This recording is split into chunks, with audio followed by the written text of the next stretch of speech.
Olá, bora falar de um assunto que pega todo mundo: autenticidade. Num mundo que, vamos combinar, muitas vezes parece um grande palco, a virtologia chega como uma espécie de manual, um guia prático para a gente redescobrir quem a gente é de verdade. Então, nesses próximos minutinhos, a gente vai mergulhar nos principais aprendizados de quem decide estudar esse caminho. Sabe aquela sensação de que se está seguindo um roteiro? Pois é, isso é muito comum, principalmente na vida profissional. Parece que a gente está só atuando, né? A virtologia começa justamente dessa inquietação toda e joga a pergunta no ar: como é que a gente para de atuar e começa de fato a viver? E essa sensação de estar sempre atuando, bom, ela tem até nome. É o que se chama de epidemia da persona.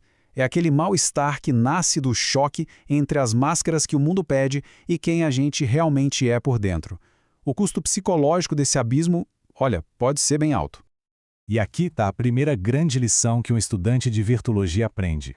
De um lado, existe o nosso ego autêntico, que é a nossa essência, o nosso núcleo. Do outro, a persona, essa máscara social que a gente veste para navegar no mundo. A teoria é bem direta: quanto maior for o buraco entre esses dois, maior o sofrimento e o desalinhamento que a gente sente. Tá, mas e aquelas soluções que a gente vê por aí? Manuais de conduta, novas técnicas de comportamento, por que parece que elas não funcionam a longo prazo? Simples, porque elas focam só em dar um polimento na máscara, na persona, mas não mexem na estrutura de verdade da personalidade. E muitas vezes isso só piora o problema. É exatamente aqui que a virtologia entra em cena. A proposta dela não é oferecer mais um roteiro para a gente seguir. Pelo contrário, a ideia é fazer uma análise profunda para entender e reconstruir a personalidade a partir da sua base, dos seus alicerces. Isso leva a gente para um ponto que é central no estudo. A virtologia não é só um método, é uma matriz de pensamento. O que isso quer dizer na prática? Que não é só mais uma ferramentinha para aplicar. É um sistema completo para entender o ser humano, com um jeito próprio de enxergar o inconsciente e de guiar uma transformação real.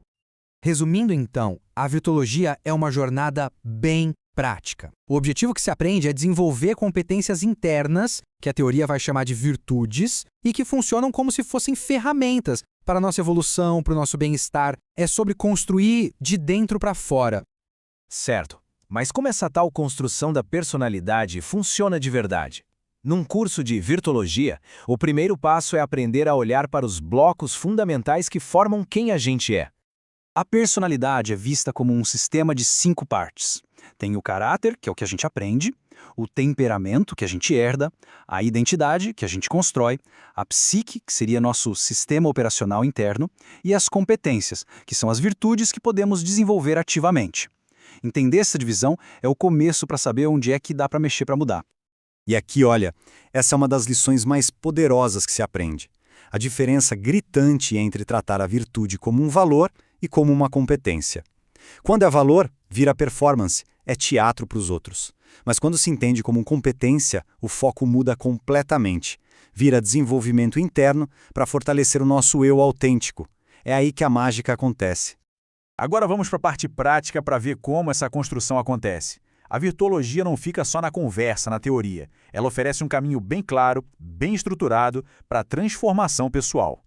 Um dos aprendizados mais concretos, digamos assim, é que essa mudança não é só uma ideia bonita, abstrata. Ela é física, ela é neurológica. Desenvolver virtude significa, literalmente, religar os circuitos do nosso cérebro. E o motor por trás dessa mudança toda é a neuroplasticidade.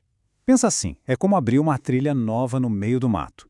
Quanto mais se passa por ali, praticando uma ação virtuosa, mais forte e fácil de seguir essa trilha neural se torna.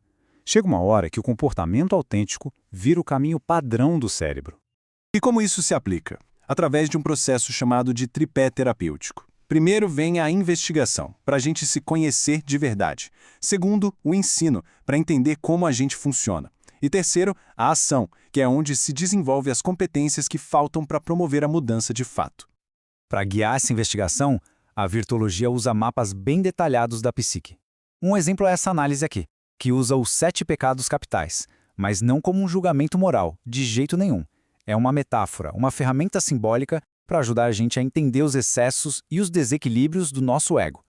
O roteiro central de toda a teoria é a jornada através do que eles chamam de faixas de evolução. O estudante aprende a identificar esses estágios de desenvolvimento que levam a gente de um estado mais instintivo, mais primitivo, até um nível de consciência plena e de uma conexão genuína com o mundo e com os outros. E no final das contas, qual é o objetivo de toda essa jornada? Não é só a autotransformação, não. É algo bem maior, a humanização. O propósito final é nos tornarmos menos reativos, sabe? Menos primitivos e mais plenamente humanos. É aprender a superar aqueles impulsos automáticos para poder agir a partir de um eu forte, virtuoso e, assim, contribuir para um mundo mais equilibrado. E essa busca pela humanização não fica só no campo pessoal. Os princípios da virtuologia têm aplicações muito práticas e, convenhamos, urgentes. A ideia é buscar transformar sistemas inteiros, seja na gestão de uma empresa, no sistema judiciário, na educação ou até no serviço público.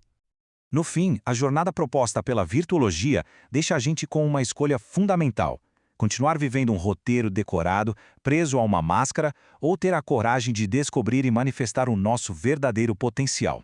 A pergunta fica no ar: